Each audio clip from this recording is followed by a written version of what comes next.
இந்த ப்ளூடூத் ஸ்பீக்கரை வந்து சரி பண்ணி கொண்டு வர சொன்னாங்க. வந்தா ஷாப் இன்னும் தொறக்கவே இல்ல. வணக்கம் ஃபிரெண்ட்ஸ். நான் உங்கள் பாலா. நைட் வர்றதுக்கு 12 மணி ஆயிருச்சு டியூட்டி. இன்னைக்கு காலையில வந்து 8 மணிக்கு தான் டியூட்டி ஸ்டார்ட் ஆகுது. நான் சீட் பெல்ட் போட்டு வண்டி எடுத்துட்டு கிளம்பிட்டேன். பெட்ரோல் பங்க்கு தான் போயிட்டு இருக்கேன். அதுக்கு இடையில உங்களுக்கு எல்லாருக்கும் ரொம்ப நன்றி. நம்ம Facebook சேனல் வந்து 20K ஃபாலோவர்ஸ் வந்து கம்ப்ளீட் பண்ணிட்டோம். Instagramலயும் 5K ஃபாலோவர்ஸை கம்ப்ளீட் பண்ணியிருக்கோம். எல்லாம் நீங்க கொடுத்த ஆதரவு தான். இதே ஆதரவை தொடர்ந்து கொடுங்க. இந்த 2 நாளா வீடியோ போடுறதுக்கு முடியாம போச்சு. வீடியோலாம் எடுப்பேன். எடிட் பண்ணி போடுறதுக்கு முடியல. வாய்ஸ் வேற சரியில்லை. தொண்டை கட்டின மாதிரி ஆயிடுச்சு. கூலிங் தண்ணி அப்பப்ப மாத்தி மாத்தி குடிக்கிறதுனால வந்து பெட்ரோல் பங்க்ல பெட்ரோல் போட சொல்லிட்டு நான் லெமன் எடுத்து வந்தேன். டீ குடிக்கல காலையில. லெமனை குடிச்சிட்டு பெட்ரோல் போட்டு முடிச்சுட்டு நேரா மேடத்தோட வீட்டுக்கு வந்துட்டு அவங்களுக்கு கால் பண்ணினேன். அவங்க வந்துட்டாங்க. அந்த உடனே கொண்டு வந்து ஆபீஸ்ல இறக்கிட்டு நேரா அந்த கடைக்கு வந்தேன். ப்ளூடூத் ஸ்பீக்கர் சரி பண்றதுக்கு. இன்னும் கடை திறக்கல. அரை மணி நேரம் வெயிட் பண்ணேன். அதுக்கு பிறகு கடைக்கு உள்ள கொண்டு போய் கொடுத்துட்டு கொஞ்ச நேரம் உட்கார சொன்னாங்க. உட்கார்ந்த உடனே ப்ளூடூத் ஸ்பீக்கர்லாம் நல்லா இருக்கு. மைக் மட்டும் தான் ஒரு மைக் வேலை செய்யல. சரி பண்ணி கொடுத்தாங்க. வாங்கி கொண்டு வந்து வீட்லயும் கொடுத்துட்டேன். காலையில அந்த லெமன் குடிச்சதோட சரி. அதுக்கு பிறகு வந்து டைம் 11 மணி ஆச்சு. வந்து டீ போட்டு குடிச்சிட்டு சாப்பாடு வச்சிருந்தேன். சாப்பாடு ரெடி ஆயிடுச்சு. வடிச்சு வச்சுட்டு சாப்பாடை குளிச்சுட்டு வந்து ட்ரெஸ் எல்லாம் மாத்திட்டு 12:30 மணிக்கெல்லாம் மதிய சாப்பாடு சாப்பிட்டுட்டேன். ஏன்னா எப்ப வேணாலும் போன் வரலாம் அப்படின்னு நினைச்சிட்டு இருந்த மாதிரியே 1 மணிக்கெல்லாம் வந்து வர சொல்லி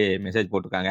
நானு வண்டி எடுத்துக்கிட்டு கிளம்பி வந்துட்டேன் ஆபீஸ்க்கு. ஆபீஸ்ல கொண்டு வந்து வண்டி நிப்பாட்டிட்டு பார்க்கிங்ல கொஞ்ச நேரம் 10 நிமிஷம் வெயிட் பண்ணேன். அப்புறம் கால் பண்ணாங்க. உள்ள போயிட்டு பிக்கப் பண்ணிட்டு வந்தாச்சு. 1:30 2 மணிக்கெல்லாம் டியூட்டி முடிஞ்சு ரூமுக்கு வந்துட்டேன். வந்துட்டு தூங்கி எந்திரிச்சிட்டு சாயங்காலமா வந்து ஸ்நாக்ஸ் ஏதாவது சாப்பிடுவோம் அப்படின்னு ஹோட்டல் வந்தேன். வந்துட்டு சமோசா ஒன்று ஆர்டர் பண்ணிட்டு டீ ஆர்டர் பண்ணேன். டீ வாங்கிட்டு வந்து டேபிள் வச்சுட்டு உட்கார்ந்த உடனே கொஞ்ச நேரத்திலேயே சமோசா கொடுத்தாங்க. சட்னி ஒன்று கொடுப்பாங்க. கொஞ்சம் காரமா நல்லா இருக்கும். கேட்டேன் அது முடிஞ்சிருச்சு அப்படின்னு சொன்ன உடனே சரி ஓகே டொமேட்டோ கச்சப் வாங்கிட்டு நானு கொஞ்சமா சமோசா பிச்சு அதுல டிப் பண்ணி டெஸ்ட் பார்த்தேன். கொஞ்சம் வித்தியாசமா இருந்துச்சு. ஆனா சட்னியோட சாப்பிட்டா சூப்பரா இருக்கும். Okay bye. வீடியோ பிடிச்சிருந்தா லைக் பண்ணி ஷேர் பண்ணுங்க. சப்ஸ்கிரைப் பண்ண மறந்துடாதீங்க.